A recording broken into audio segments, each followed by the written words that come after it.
So before we do the draw for semifinals, I have Marlene here. Can I have Angie and Mark come up so that you can announce the decision from your round in quarterfinals?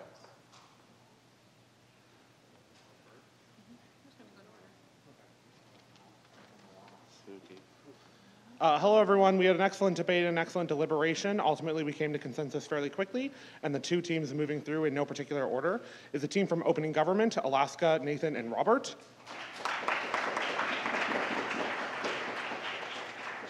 And the team from Opening Opposition, Denver, David, and Jillian.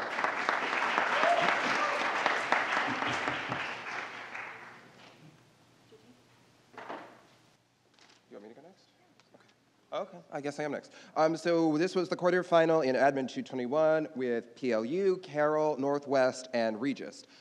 We also had a very good debate, had a lot of conversation, and ultimately we're able to reach consensus. Ultimately, going through in no particular order are the team in closing opposition, Regis, TJ, and W. And the team in opening opposition, Carroll, PD, KW.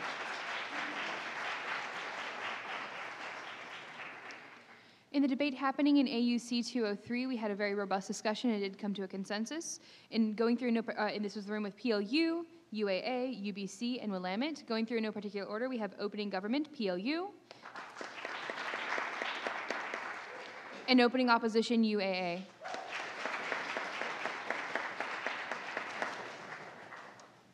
Hi all, in Admin 214, this room, we had a debate between Opening Government Regis, Opening Opposition USC, Closing Government Regis, and Closing Opposition Carroll.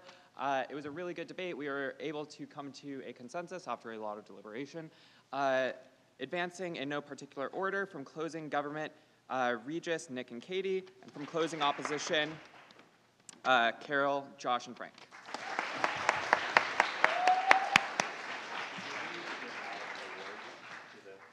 So, oh, yeah. So if the non-advancing quarterfinalists want to come up and receive their trophies, that would be most excellent. Let's also give them a round of applause for making it into Elands at a Western Region tournament.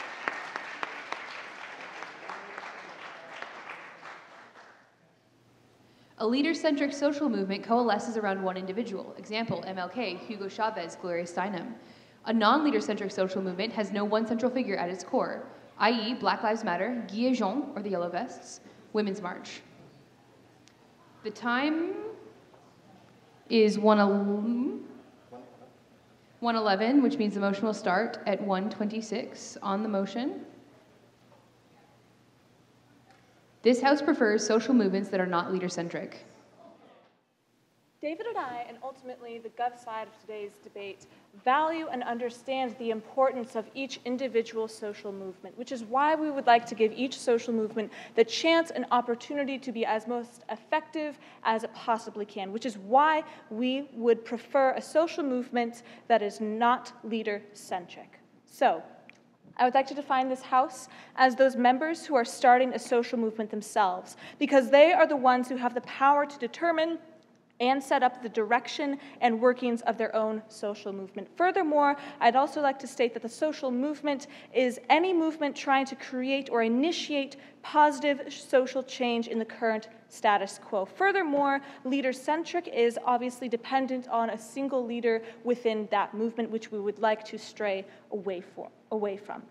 David and I would like to preserve the integrity of the movement because we want to affect the most amount of people possible, and we want to give that movement the strongest opportunity to be as effective as possible and therefore enact the most positive social change.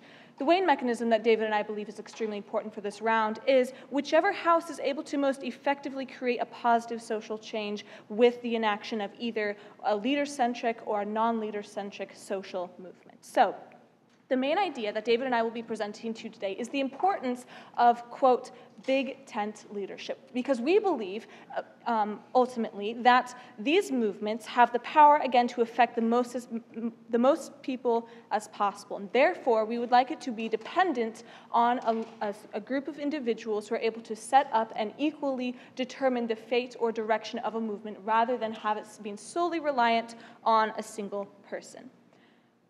Why is big tent leadership good? Well, David and I would tell you that you do not have the dependency on a single individual. What happens when that single individual that has this single leadership, what happens when they go rogue? When they go rogue, or when their personal identity when their personal identity or experiences affect their motives for the actual social movement itself, we believe that this can be extremely dangerous to the outward integrity of the movement itself.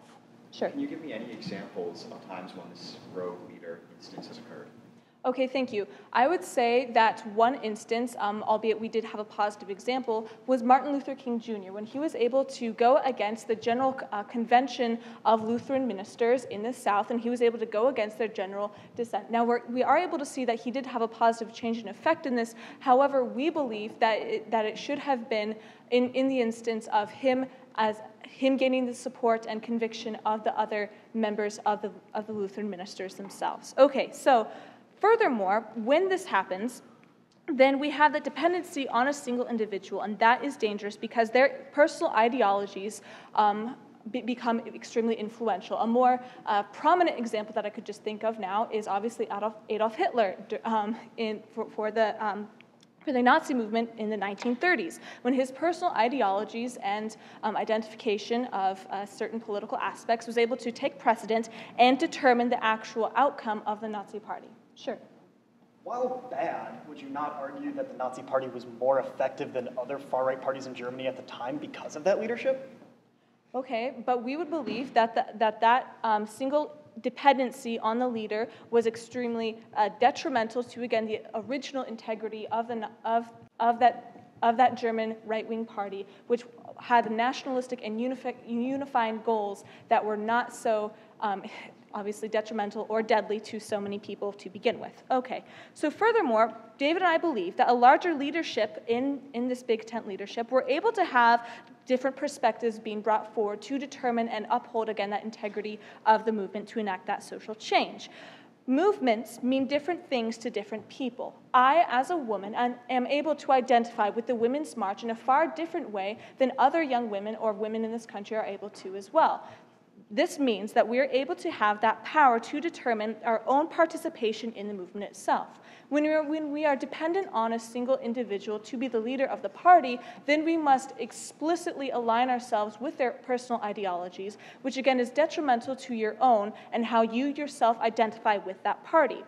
We believe that the larger leadership and big tent leadership allows us to interact and identify with our parties in different specific ways that are subjective to our own personal experiences and ideologies that we hold firm. Furthermore, this determines how we want to affect and enact that personal social change. Because if we are basing our party ideologies or the identity of our party off of a single individual who is the core foundation to that movement itself, then we are saying that this has limited flexibility to other people's identification or participation in the social movement itself. Furthermore, we would say that the big tent leadership prospect allows us to have an identification and relatability to the movement that is, again, specific to ourselves. When we have accountability thrown in there as well, where we are saying my loyalty lies with the party, not with a single individual, then we are better able to uphold or mold our own social ideologies and understandings to that party, and therefore strengthen it within and enact that social change. We want to give a movement the best chance at success and effectiveness as possible. And in order to do this, we have to have we cannot rely on a single unifying factor, which would limit not only how many people we would affect, but would also be detrimental in the dependency that we have on a single individual. Time and time again throughout history, we have been able to see that a single individual who leads social change or political change, when they either die, unfortunately, or when they step out of the movement or have conflicting ideologies, either tear apart or diminish the actual they either tear apart or diminish the integrity of the party. They lose interest, they lose power, they lose steam, which is something that we are not wanting to have happen in today's world or in today's round, because we believe that these social changes need to be able to happen and take part because of effective effective social movements that are able to affect and change and influence the most amount of people. And to do that, we must understand that that a leader-centric movement is dangerous to the integrity of the movement itself, and that is why we would prefer a social movement that is not leader-centric.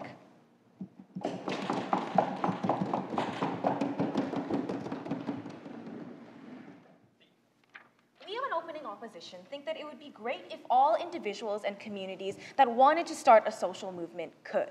Right? However, the reality is that this is not true, right? Some social movements are inherently going to be more effective than others. Some are going to have a greater platform. We think that we need to prioritize having leader-centric movements because they are far more likely to be successful. We think that if we on side opposition can prove to you that non-leader-centric movements are simply less likely to find the success that we want, then ultimately we are going to take this debate, right? 2 points I want to bring for you within this speech. One, on the idea of better unity under leader-centric movements. 2, on the idea of stronger negotiations. But before I get into that, a little bit of extraneous rebuttal and then characterizing for you what the status quo looks like, right? What do we hear out of opening government? They talk to you about big tent leadership and how that, how these, if we have one leader-centric movement, then there is a huge potential for these leaders to go rogue and their personal experiences may affect that movement, right?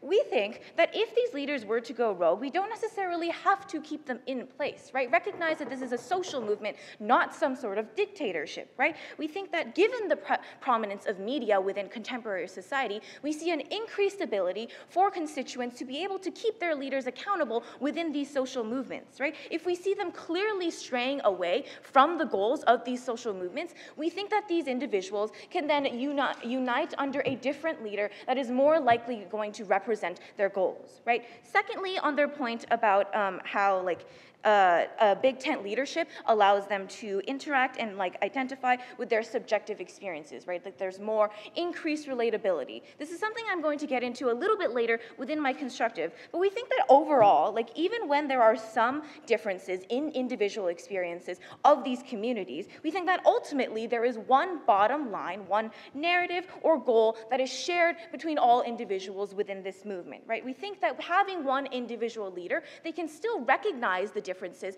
within their constituents, but be able to push this one goal that ultimately all the individuals are trying to achieve, right? What do we see in the status quo in terms of non-leader-centric movements, right? We do concede that the widespread nature of these movements increases general awareness of these issues, right? But we think that there are 2 harms within non-leader-centric movements that are really important to recognize, right? One, there's more fragmentation, right? Ultimately, I think that we need a single leader that can reach a consensus, right? Because without the authority of having a single leader pushing a narrative, right, it's more difficult to be able to reach agreements about what sorts of goals or things we are trying to achieve, right? Secondly, we think that these non-leader-centric movements provide results in much fewer results, right? Because we think that awareness ultimately doesn't mean much if you can't get a lot of legal change, right? We see that the leader-centric movements that we've seen throughout history have achieved far more in terms of legal change than any of the non-leader-centric movements have. I'm going to get into this a little bit more in my constructive. So let's start with my first point on the idea of better unity, right? We think that when one leader gets to control this narrative, we see that there is less of the fragmentation that I talked to you about within the status quo, right? We think that having a single narrative means that people can rally behind this goal and have an increased focus towards achieving these sorts of things, right? We see that having one person that is able to make executive decisions for what is best for their community as a whole is far more effective because we don't need to have thousands of individuals within a movement trying to coordinate somehow, right? We think that this increased cohesion means that we are far more likely to get the change that we need because we don't have to waste time trying to come to this sort of consensus. We have one leader that knows what is best, that is qualified to advocate for their community and can actually push this unified goal, right? What are the impacts here, right? Firstly, obviously, like I said, we think that we can achieve change far more efficiently and quickly, right? But secondly, we think that we will see a decreased, I'll take you in a minute, decreased influence of extremist factions within these social movements, right? We think that in the status quo, in non-leader-centric movements, there can be small but loud and powerful extreme groups that can take on all the attention within the media, right? For example, we see in the Black Lives Matter movement that there are certain extremists that believe that like all white people should give up their property and houses as some sort of form of reparation. We think this is not necessarily representative of the majority of the Black Lives Matter movement as a whole. We think that most people within this movement are far more reasonable or moderate. We think that if we have one leader pushing a certain narrative, you are far less likely to get the influence of these extremist groups. Yes, Tapa. Can a unified voice address all of the complexities of complicated issues, or is it more likely you'll be able to solve these issues through different people talking about different aspects of these complicated issues? We think that one leader is able to address the sort of differences like I talked about earlier. They can recognize the differences in their communities and in their constituencies, right? But we think that even if this is not true, even if there are far more complexities, we still think that our side of the house is far more effective insofar as you don't have that conflict between different communities trying to work out which goal or which narrative they should push first, right? We think that if the differences become so extreme that we see this sort of fragmentation, we think these movements can split into having two different leaders, right? We don't necessarily think we need to have them encompassed within the same social movement, right? Second point on the idea of stronger negotiations. We think that when there is one single individual leader, it is far easier for the greater society to empathize with them, right? We think it's easier to understand a story that comes from a single narrative. We think this is something that we naturally do as human beings, right? For example, we can look to Malcolm X as an example of a really, really good leader-centric social movement, right? When he died, there was a huge resurgence in the movement because of the outrage that came from seeing that this one powerful individual, this story that people related to, seeing that he had died, right? We see that he is still extremely prominent. People still recognize his name and still associate him with those civil rights, right? We think that general movements with no one leader have trouble like defining themselves, right? It's more detached because we think that seeing thousands of numbers of people dying is far less likely to get empathy from constituents than one story that you know the details of and that you can connect with, right? We think that because of this, you are far more likely, these individual leaders are far more likely to be invited to the table to actually participate in negotiations and get change. We think that because of this, it's extremely important to ensure that these leader-centric movements are the priority here, right? What did we bring you? We brought you better unity, we brought you better change. We think that's something that side government is going to have to deal with, and we're very proud to oppose. We think that movements, in order to be effective, must be legitimate in the eyes of the public and in the eyes of the broader society. And we think that leader-centric movements have the potential to lose that legitimacy when the leader does something wrong, which is why we would rather have the power decentralized so there is no single figurehead to avoid this potential issue from occurring. So in my speech, I'm going to be walking through what exactly happens when the leaders of movements become tainted and how that affects the movement as a whole. But first, I want to address a few things we heard from the leader of the opposition.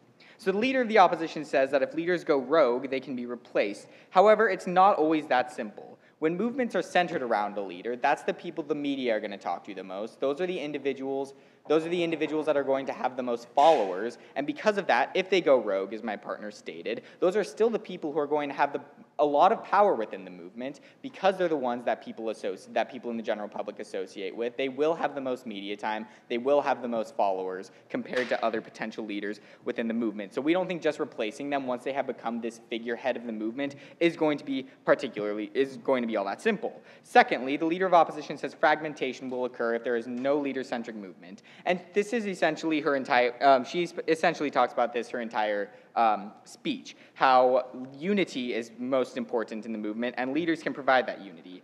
However, we do think there's value to different people talking about different aspects of one issue. a movement such as the Women's March, for example, is very broad. There's a lot of things that are encapsulated under feminism that are encapsulated under the Women's March. Everything from sexual assault awareness to abortion rights, all of these and many other things, all of these are encapsulated within the women's movement. So our concern is that once someone assumes the leadership of such a movement, whatever experience speaks to them the most, whatever they relate to the most, is going to become the center of that movement, which is why we think it is important to have different people, to have decentralized power who can talk about these different issues and tackle the many issues that face women today, that is most dear to them, that they care the most about, which is why we do think there is value to having decentralized power and to having a decentralized voice. Okay, so what happens when the leaders of movements become tainted? In many cases, the leaders, in the eyes of the general public, become the movement. Because Martin Luther King was so popular and exercised such control over the civil rights movement, in many cases, his name to the general public is more or less synonymous with the civil rights movement.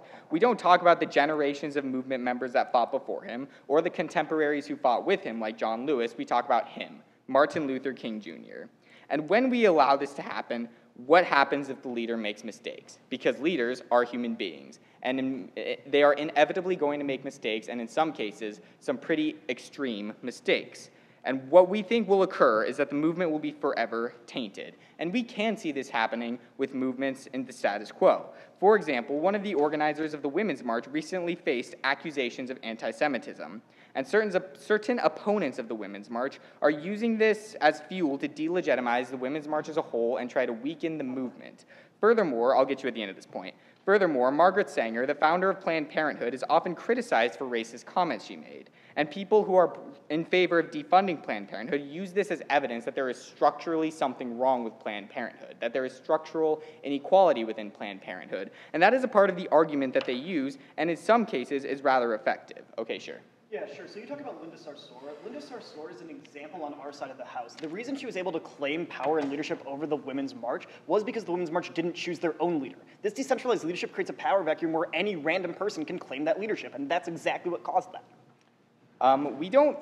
We think that movements in general shouldn't have leaders, so that isn't really a point to our side of the house if you eventually gain leadership. We think movements in general are better with decentralized power for the reasons I just discussed. However, the reason that specific movements and organizations, Planned Parenthood and the Women's March, were able to survive is because they either started as non-leader-centric movements or they evolved to be so. The Women's March is more than that one leader. It is considered by most people to be a broad movement that encapsulates many ideas and opinions, that encapsulates many people, and that is why it still remains an effective force in the world today. That despite that criticism, because she wasn't viewed as the face of the Women's March necessarily by most of the general public, that the movement was able to survive. We think the same thing applies to Planned Parenthood and Margaret Sanger. Planned Parenthood has become a symbol of affordable women's health care. There is no one face associated with Planned Parenthood. So despite these legitimate criticisms of Margaret Sanger, her movement and the positive aspects she was able to achieve have been able to live on. Okay, so now what I'm going to talk about is I'm going to walk through the alternative. So we're going to talk about Gandhi for a second.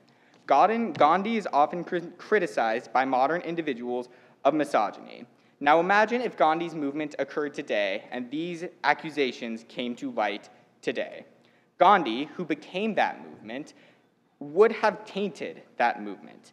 The media would discuss how Gandhi did this, and it will be weaponized by his opponents to try to delegitimize him and the movement. And because many people who aren't particularly invested in the given movement won't think of it as the anti-caste system movement in India. They will think of it as Gandhi. They'll think of it as what Gandhi's doing. They won't think of it in terms of the movement. So, what will they think when they see these accusations?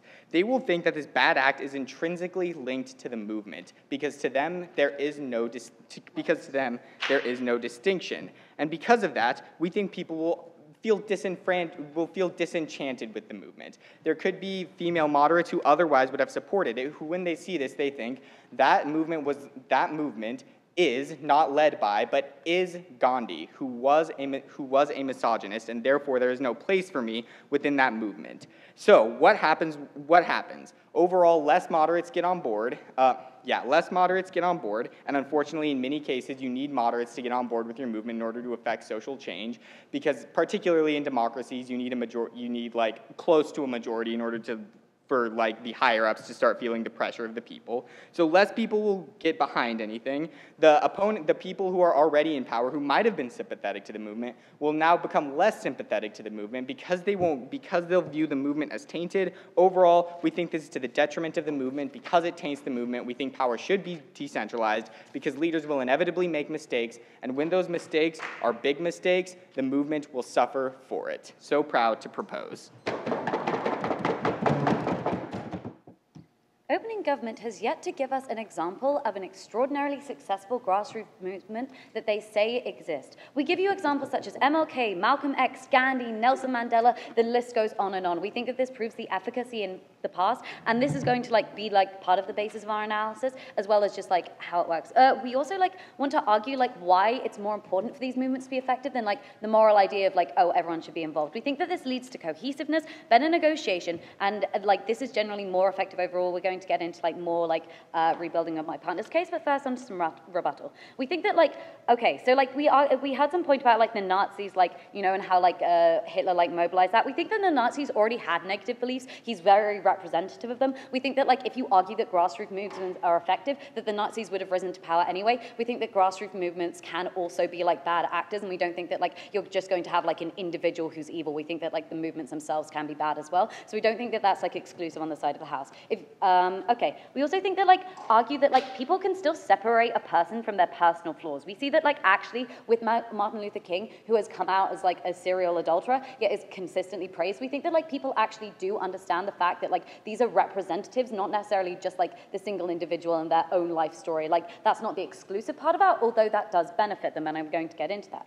Also, we want to argue about limited attention spans and the finite nature of information. We think that decentralization can lead to a shallower understanding overall of what the movement means, because if you have a women's march and someone's writing a newspaper report on it, you're still going to get one page. We think this leads to shallow understandings of these nuanced issues because you're spreading, no thank you, the issues out. We don't think that you shouldn't address all these issues, but we think it's better to mobilize all the force that you can to at least get the attention to change something. So again, even if you maintain a more cohesive narrative, we think that in future long-term situations that will lead to more interest, and these nuanced views can come out over time. Okay, so back into some reconstruction. So we think that why these people are best is that they mobilize empathy and media attention. They have an exclusive ability as an individual of charismatic nature to garner public sympathy. So this is also through media attention, but also through individual connection.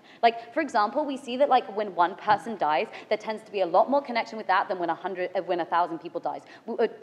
When we know a one individual story, that becomes a tragedy. When we see other people, that often becomes a statistic. That is not necessarily good, but that is human nature itself. These stories feel more human and relatable. We think that there's more cohesion overall when you have a specific narrative as opposed to a general non-specific narrative. We think that again, as humans, we tend to relate to specific stories and examples. We think that when you're trying to encompass everything, you often end up in a muddle of things. We think that in general, it's easier to follow one story. We think that this leads to a clarity within the issue. Media attention is key to the success of these movements. It allows people to not only mobilize awareness, but can put pressure on people in power who need to be taught this. We think that it also when you have a specific individual, it gives proof against ignorant stereotypes about people. Most of these grassroots movements deal with minorities. We think that racist, bigoted stereotypes are proven wrong by these individuals. Martin Luther King, he was one as well, but Malcolm X, for example, being very well spoken and being a very intelligent black man, proved much of the racist 1960s American individuals wrong with their ideas. An individual is a very good example to show that there's nuance within a community, and we think that this is a great way to do that. No, thank you. We think that again, there's a finite ability to remember and understand and process information. We think that an individual who represents the movement well, allows people to remember them more clearly. We think that if you're given a list of 20 names, you're less likely to remember that than remember one name that you're given. We think that's really important just for keeping the movements within people's minds. Okay, so we're going to argue just again, why this actually leads to better negotiating power, and also exactly just to clarify why we think unity and cohesiveness cohesiveness is like more important than like the plurality on this point. We think that like actually when you have unity, you're more likely to have a moderate opinion, which is necessary to negotiate with powers. We think that like, again, extremism generally is taken less seriously. We think the media picks up on extremism of tiny minorities within these movements. We think that's terrible because like these small groups of people with their extremist views can like be sensationalized in the media, no thank you, like, which is very bad for the movement because like the negotiating power is lost so long as they become like, insofar as they become like a laughingstock.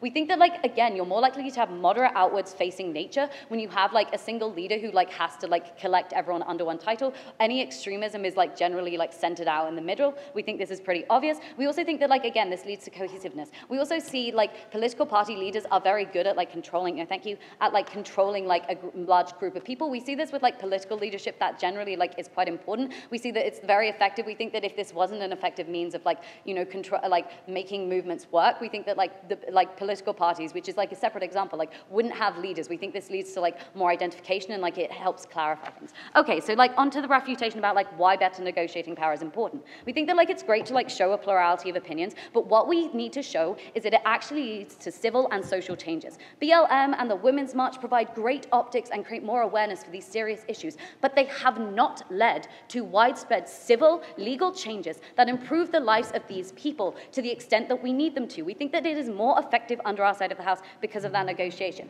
We think that like there are still African Americans dying of police violence at a massive rate because you haven't changed the laws for officers. We think that like there haven't been significant changes to sexual assault like laws from these like from things like the Me Too movement, and we disagree with that. Okay, I will take back off. Don't we see after Black Lives Matter that police officers are wearing body cams now, and there's actual like legitimate change that occurred from that? Okay, so we see like a smaller change, but we think that we argue on our side of the house that like given that we argue that like our side of the house like there are more likely to be like legal changes because that like took a much longer period of time as opposed to if you had a single individual negotiating for that. Okay, so we're going to like talk about like a number of examples like why it's easier to negotiate with a single leader. We think it's more effective like to have discussions with like those in power who are often individuals, like to have a single individual doing these discussions. We think that like again that provides cohesiveness. They can like argue for one point as opposed to like spreading their time between like less nuanced arguments. You have less argumentation within the negotiating room between different factions in the party who might like split the like power dynamic. We think that like the people in power are more likely to empathize with a single individual, more likely to relate, more likely to build long-term relationships because it's easier to build long-term relationships with a single individual. And we think like for those reasons, like again, like people in power are more likely to respect these people and more likely to be forced by the media to take account for them. Okay, so like what have we told you in general? We've told you that like unity and cohesiveness is far more useful to like these movements than fragmentation. We've shown you that it's a far more effective way of mobilizing these means. We think that it shows you empathy. It goes against the harmful stereotypes about a lot of these minority individuals who need these movements. And for these reasons, we are glad to oppose. At the end of the day, what we care about is what individuals get out of social movements. And I tell you that they can get two things. And the first thing is empowerment. And that's going to be very important in my speech today. The second is progress. But that looks like two things as well, both legal progress and progress in social spheres.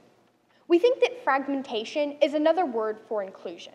And so far what you've heard from opening government is this idea that like dependency on a leader is going to be difficult for movements and that you might get more ideas if you're more inclusive. From opening opposition, you've heard that a single leader might be able to bring about unity within a group and be more effective at advocating for legal change. We're going to tell you is that the most important thing in a social movement is inclusion, and that that's how you get empowerment and progress like what we're looking for. Couple points on this. First, let's start by talking about leadership. When you have a defined leader, the role of the individual who is involved in a social movement is to follow that leader. Compared to our world, where you have social movements that are not defined by a single individual, but are defined by the experiences of every individual that takes a part in that movement. The comparative of this is that individuals are not expected to follow a movement. They are expected to become the movement. Their ideas and their stories and their experiences are all valuable to the other people who are in the movement and are looking to hear what this movement is supposed to be about. We get that broader conversation. But we also get something else. And that is this idea that individuals are now leaders. That just because you might not have organized the entire Women's March doesn't mean that you as an individual don't have some sort of responsibility to third wave feminism. You as an individual are able to share your story with other people and encourage them too to become a part of the movement. And you as an individual have some accountability for the success of the movement overall, since your ideas and your experiences are of equal value as anyone else who is present. That's how individuals being a leader in the groups, by not having a clearly defined leader, leads them to empowerment and leads them to realize just how valuable their ideas are. Secondly, though, I'm going to do a little bit of deconstruction from what we've heard so far. And in this, I'm going to talk about actual change within a society. Because what we get out of opening opposition is basically this idea that the only way we get change is when we have legal progress. But I don't think that that's actually the change that we're looking for. In this, my point is basically that non-leader-centric movements are going to be more widespread. The difference between what a leader can achieve and what a widespread non-leader-centric movement can achieve is based on what the group is advocating for. A leader can talk to members of Congress, can talk to other world leaders, and try to advocate for specific policy changes. But much more rarely do we see changes within social spheres. And that's the difference in the type of progress we get when every individual is actually considered a leader within the movement. When we see that an individual feels a responsibility to a movement, since they're assisting with the leadership of that movement, they feel more responsibility to do things like go out and vote to make a real effect. We think that the 2016 Women's March is a huge reason why we saw the blue wave in 2018. And then that kind of widespread in the fact that it wasn't based just on one narrow ideology that not as many people can follow is what led to the change that we're seeing now. But there's a second component to this, and this is the way that people view others who are now a part of social movements and view people who are fighting for specific changes. The conversation changes from, are there legal protections in place, and do we want things like the 1964 Civil Rights Act, compared to how when an individual is applying for a job or interacting with people, a friend group, how are they viewed, and how are they viewed by other people within society? We think that at the point where the movement is much more widespread, and feminism moves from this idea of, oh, those are just radical individuals, to, no, this is focused on equality, and this is commonplace within the United States, that the conversation about what equality looks like is better, that the outcomes that the feminist movement are fighting for are actually going to be more likely to be accepted. I'll take bottom half. I want to talk about this idea of non-leader-centric movements only being able to cause social change. You can look at the Indian independence movement, in which under Gandhi's leadership, tens of millions of disparate ethnicities and subgroups of Indians were united around believing that they deserved to have their own nation state. That was a new social attitude that was created with the help of a leader. Look, we don't think that movements with leaders are valueless. We just think that non-leader-centric movements are more valuable and more effective at achieving our goals. So we think that if it had been every individual's responsibility to fight for that, as opposed to follow a leader, that would have been more effective and more widespread. Third, though, is I want to talk about the long-term implications of leader-centric movements versus non-leader-centric movements. And in this, I think I'll be able to explain more about our inclusion point. When you have a leader and they die, we often do see a resurgence of the movement for another about year after that death. And in that time, we might see a lot more support. But in the long term, the movement goes away. We don't really hear people talking about how they still follow Malcolm X as an individual. Of course, we still see that kind of social movement and ideas present, but it's not directed towards those original goals. Whereas, when you have something like Black Lives Matter that's focused on the individual, the death of an individual leader or an individual leader being taken out of the sphere doesn't mean that the movement dies, because the movement isn't just about that leader, it's about every individual within that group. and there's basically no circumstance where every individual within that group is going to suddenly die or disappear. And so we think that in the long term, you get the social movements to continue on. We also, though, think that in the long term, you get more progress. See, this is the difference between Elizabeth Cady Stanton basically saying, no, feminism is just about white women's rights, compared to now when we get all individuals being allowed to participate because there's no clear leader to tell them who can participate and who can't participate. And so we think that that is another part where we actually see the progress we're looking for as opposed to very limited, narrow focus, since everyone is included in these groups. Thank you. I'm going to start off with a critical piece of training that is going to inform your ballot in this round. Someone claiming leadership of the movement is inevitable. The only question is whether they are chosen consensually and that is going to be very important. Let's talk a little bit about the Women's March and Linda Sarsour and why this is so critical in today's debate. The Women's March did start out as a leaderless movement, but before long, Linda Sarsour claimed control of the movement, said she was one of the main organizing factors. This had a couple of bad impacts, especially when she started saying that women could only attend if they renounced Israel. This created splitting, this created hijacking, but it also created a bad figure that represented in the media. For example, every news organization that could started interviewing her to try to get the views on the Women's March and trying to understand it. In each case of a leaderless movement that they talk about, there is always someone who is actually claiming this leadership. Another example is the Black Lives Matter movement, where Shaun King claimed leadership of it and used that and parlayed that into a larger Twitter following for himself, as well as financial compensation. He then started creating a channel and grifting money off of his so-called leadership of the movement. Someone claiming leadership of these movements is inevitable. So the only question is whether or not that person is consensually chosen. There are two impacts to this. The first is consent of the people in the movement. When people that are in the movement either know who they're signing up to understand, or two, get to actually choose the movement as happens when there are elected leaders of the movement, they get a better ability to be represented within the goals of the movement. They understand what is going on. And the second is relatability for others. Because there is the ability to know what one is signing up for, other people are more able to clearly focus their understanding on it. This is uniquely important because someone claiming the leadership is inevitable, and all of the impacts they say to that happen in either side of the House. The only question is whether they are chosen or not. With this, I'd like to move on to some pieces of refutation. With opening government, you hear this idea of dependency. However, there's no example of a leader going rogue and making a movement less effective. Their only examples of this are like Martin Luther King Jr., whose movement was more effective because he was able to be the sole leader of it, and Adolf Hitler, who, despite being terrible, was more effective than other right-wing parties in Germany at the time. That's just a fact. The next, they talk about relatability and how people cannot relate to a single leader. We actually think this isn't true, and you only need to look at like how people actually identify. People don't identify as much with large groups of people. People identify with individuals. People identify with singular points of focus.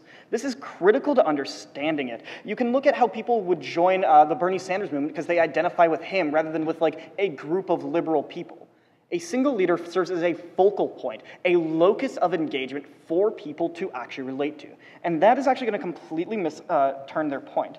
And in response to this people do wrong things thing, first of all, this happens in either world. I talked already about Shaun King and how he used the Black Lives Matter movement to start skimming money, and Linda Sarsour and how she helped to collapse parts of the Women's March. But second, they killed their own point. They started talking about how these movements survived after bad leaders. They talked about how Planned Parenthood survived after it.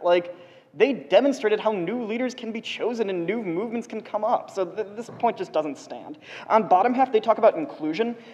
Coalitions can solve for this. You can look to the AFL-CIO, where people are able to have different goals, but unite under a single umbrella, to have a single leader that is able to do all of the effective things that we're going to talk about. And in response to individuals being leadership is important for empowerment.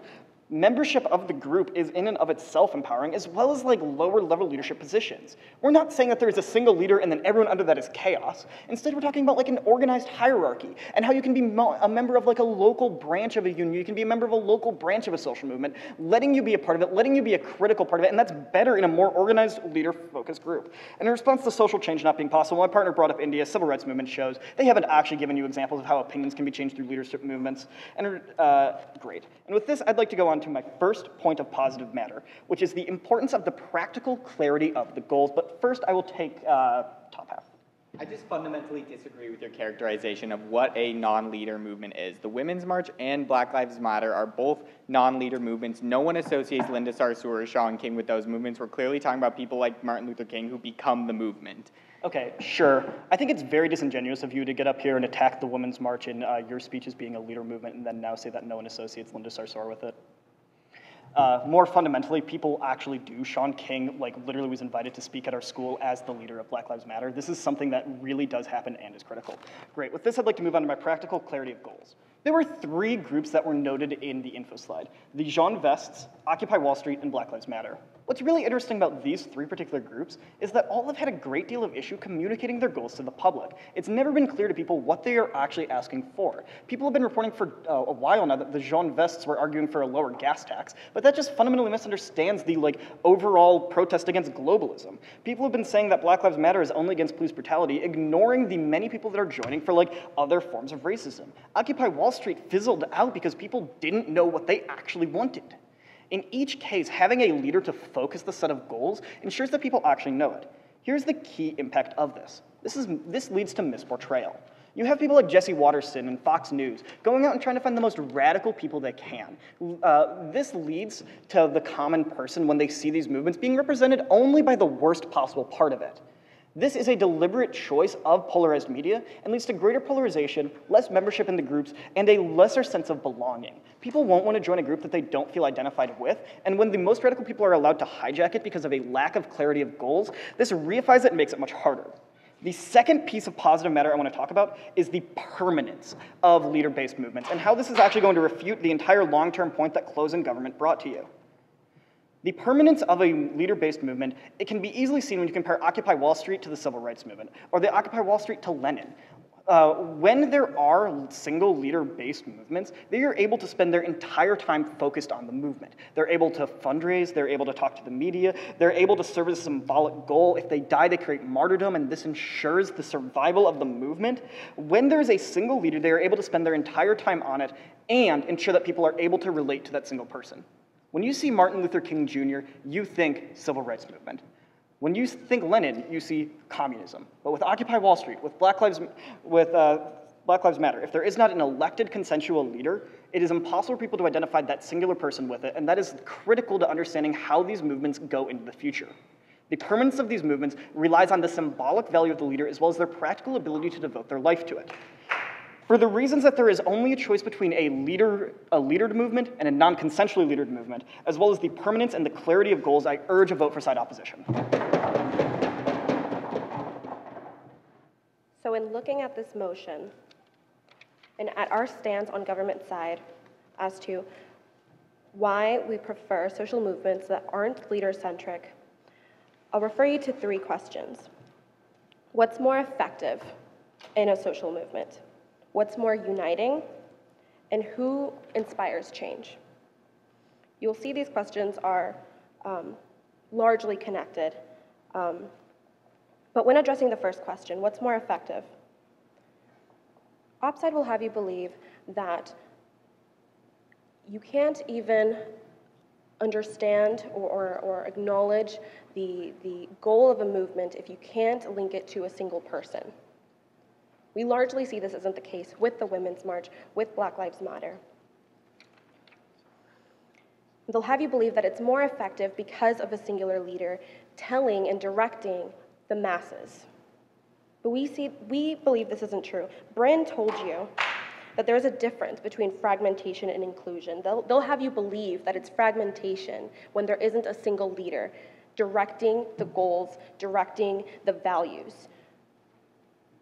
However, we believe and we see that these non-leader-centric movements are actually centered on the people. Sometimes there are various goals, and sometimes there's a single one. But those values are identifiable.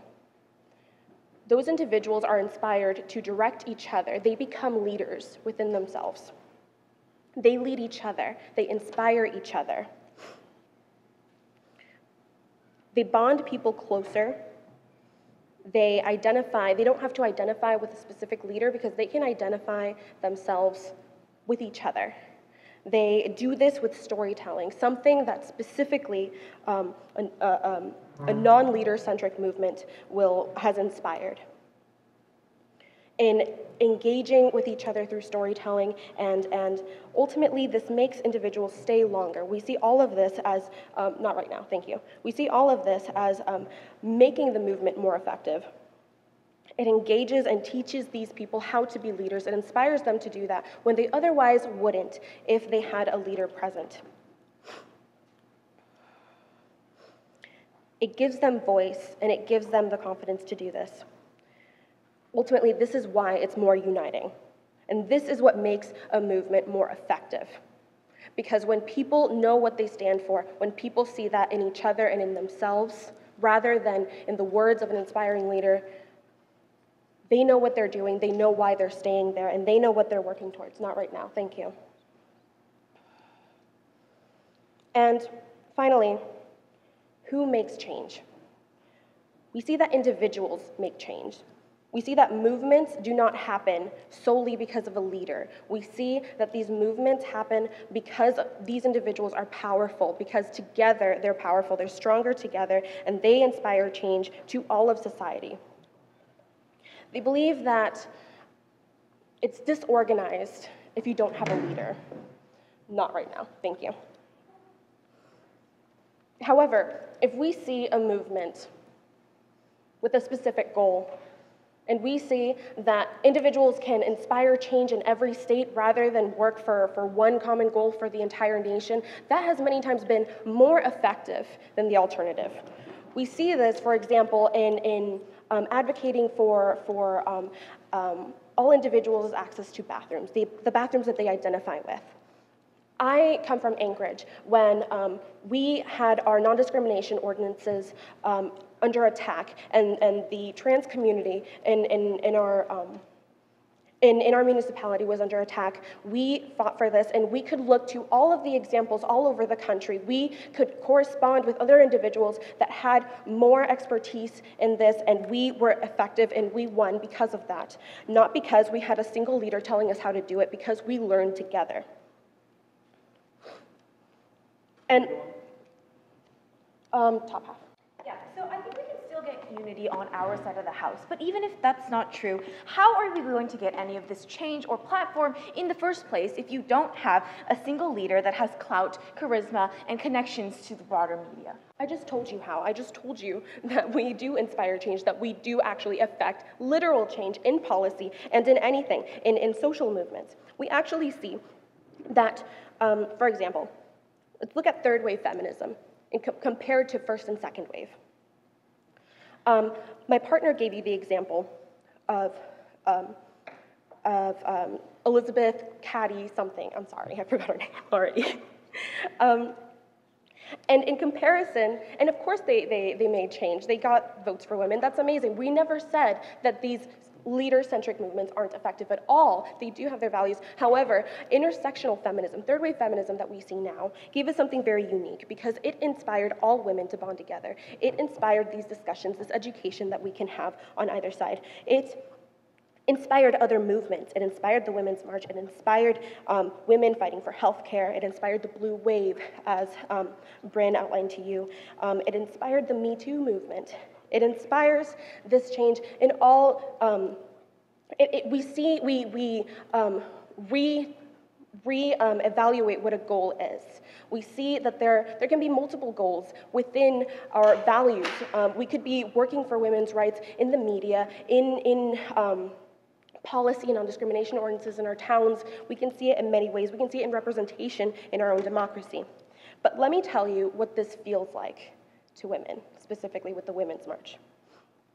When I went to the Women's March for the first time, it was my first ever time advocating for anything or anybody, and nothing is as inspiring as everybody that was there. I could identify with women of all sorts. The diversity is what empowers people. It's each other.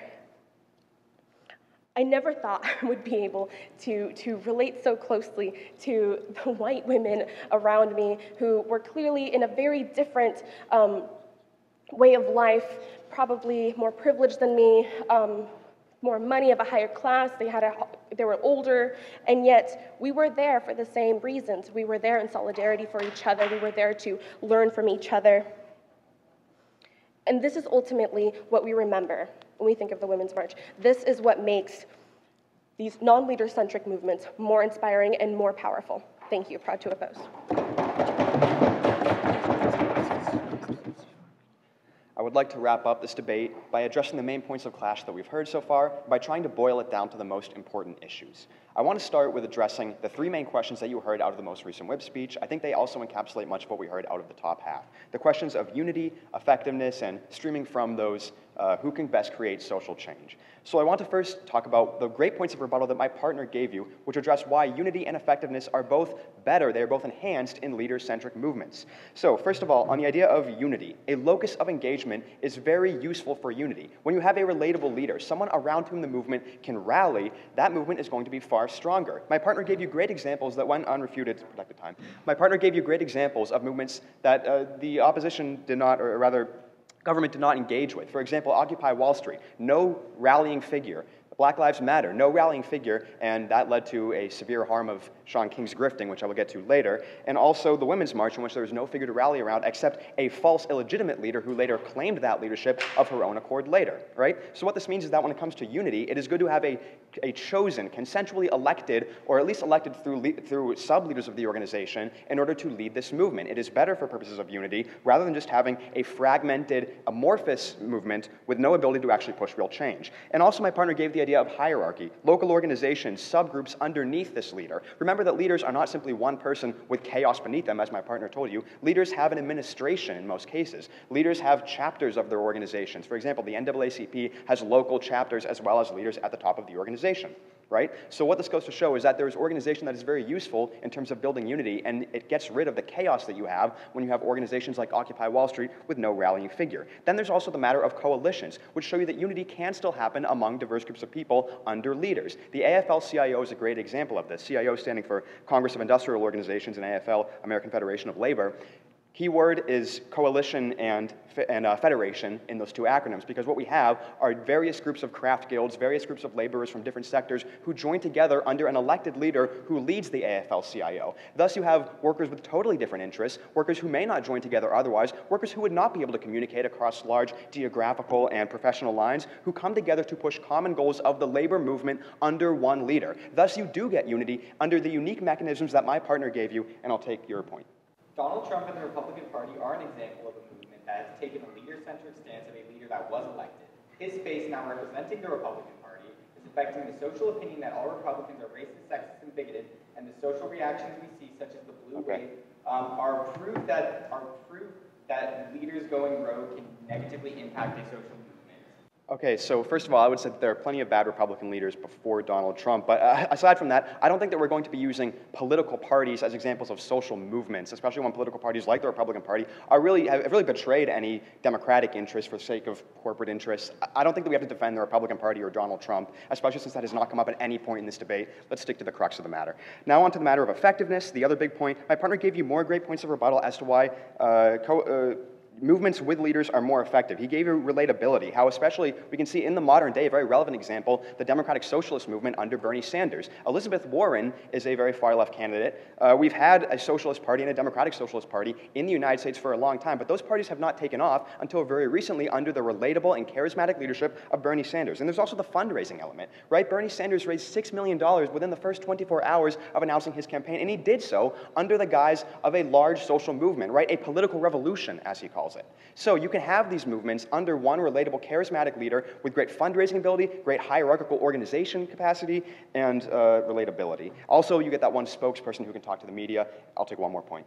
Okay, engage with the idea that people are empowered when their story matters instead of someone else's. That's how we get everyone wanting to be a part of the movement. Well, not everyone can agree with the tagline. They can't all agree with their life is something worth sharing. Okay, so first of all, I would say that you did not engage whatsoever with our points of the Occupy Wall Street Matter movement, the Yellow Vests, various movements, also Black Lives Matter, in which individuals may have felt empowered, but weren't able to push as much real change as they could have under a leader. Furthermore, again, I would give you the example of Bernie Sanders' movement, in which individuals do feel empowered. They send in donations, they get involved, they canvass at the local level, they absolutely take on leadership roles themselves, they get actively involved in the movement, they recruit others into the movement. You can have that with a leader who is relatable and charismatic, right? Having a leader does not necessarily mean that you feel no attachment individually. And now onto the main point of framing that my partner gives you, a positive matter that is unique contribution in this round. Leaders will arise eventually. The question is, are they legitimate or not? Are they real leaders or not? The type of leaders that we defend, the type of leaders who we are really discussing in this motion, are the ones who are chosen by the movement, not ones who claim to be leaders and really can't be verified as leaders or not in reality. Linda Sarsour is a great example. By rising up and just simply claiming leadership of the women's movement without actually being chosen, without actually having some kind of official constitutional obligation to the women's movement, she was identified as a spokesperson of the movement. And when she started, no more POIs, please. And when she started essentially espousing anti-Semitic rhetoric that actually excluded many Jewish women, again, a point of exclusion as a result of these illegitimate leaders, what we have is that the opposition to that movement was able to exploit that, right? They were able to target her as the spokesperson and say, this woman, Linda Sarsour, she is the true leader of the women's movement, even though she was never consensually selected, even though she was not a legitimate leader. The result is that the movement was discredited in some ways. The result is that Jewish women were often excluded from the movement. There's also the example of Shaun King, who essentially grifted off the Black Lives Matter movement by taking in donations that he said he was going to use to start a television channel. He ended up pocketing much of that money, as my partner told you. This is very bad because Shaun King was, again, never chosen by any hierarchy that could have elected him, that could have selected him as the leader of the Black Lives Matter movement, right? Just because you call yourself a leader does not make you a true leader. Just because you ask to be interviewed, just because maybe you can speak better than the next person and get on TV, does not make you a leader. Shaun King usurped leadership, and that was very problematic.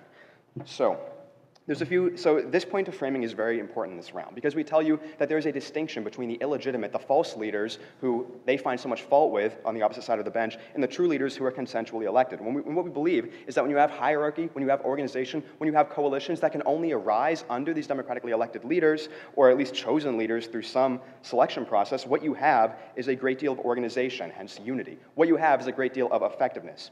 Then there's also a matter of symbolism, another point of positive matter that my partner gives you, and permanence. What happens is that when you have someone who can talk to the media as a spokesperson, someone who can fundraise, someone around whom you can relate and rally, you end up with a symbolic leader of that movement with much more permanence in the eye of the public. And this is actually only enhanced when assassinations happen or when that leader dies, as the other side of the bench tells you, because you have martyrdom, essentially. We can see that in the wake of MLK's assassination in the civil rights movement.